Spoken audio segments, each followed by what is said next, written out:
જુજરા ગોધરા મુસ્લિમ સમાજ વતી આજે પંચમહાલ જિલ્લાના યશસ્વી અને કર્મઠ કલેક્ટર સાહેબને તમામ સમાજ વતી અમે સમાજના તમામ લોકો સાથે અમે રૂબરૂ અમને રજૂઆત કરવા માટે આવેલા કે ગોધરા પશ્ચિમ વિસ્તારમાં જે વિકાસના નામે જે માતબર રકમ ફરવાયેલી છે તે બાબતે ઝહુરપુરા ભુયામોલના રેલવે સ્ટેશન સિગ્નલ ફેરા ડાકોર રોડ ત્યાંથી વેજલપુર રોડ સાતપુર જકાત નાકાથી એમઈટી હાઈસ્કૂલ અને Sheikh Majaur road Iqbal girls high school કે જ્યાં 5000થી વધારે વિદ્યાર્થીઓ અભ્યાસ કરતા હોય એવા શિક્ષાના સૌથી મોટા કબ્રસ્તાન ઉપર ત્યાંથી લઈને કે સાતપુર જકાત નાકા સુધી જે રસ્તો ટેન્ડરિંગ કરવામાં આવ્યું છે ગોધરા નગરપાલિકાના પ્લાનિંગ જાવક નંબર 340 25/2022 રોજ જે ટેન્ડરિંગ થયું એમાં 1,78,678 રૂપિયાનું ટેન્ડર હતું. એ ટેન્ડર જે છે અધૂરું કામ છોડી અને ખાડા ખોદી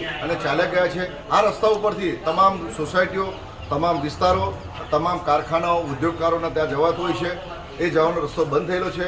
સાથે સાથે ત્યાં કબ્રસ્તાનમાં અંતિમ વિધિ અને દફન વિધિ કરવા માટે ત્યાં લોકો દફન વિધિ માટે જાય છે ત્યારે ત્યાં એ મૈયતનો મલાજો પણ જળવાતો નથી. એના માટે પંચમહાલ જિલ્લાના કર્મઠ કલેક્ટર સાહેબને આખા સમાજ વતી તમામ લોકો અમારી સાથે તમામ વર્ગના લોકો, તમામ વિસ્તારના લોકો આજે રજૂઆત કરતા પંચમહાલ જિલ્લાના કલેક્ટર સાહેબે અમને આશ્વાસન આપ્યું કે અમને ત્વરિતપણે કામ પૂર્ણ કરી ચાલુ કરવામાં આવશે અને સમય મર્યાદા અંદર એને કામ પૂર્ણ કરવામાં આવશે એવી અમને બાહેધરી અને અમને વચન આપ્યું છે.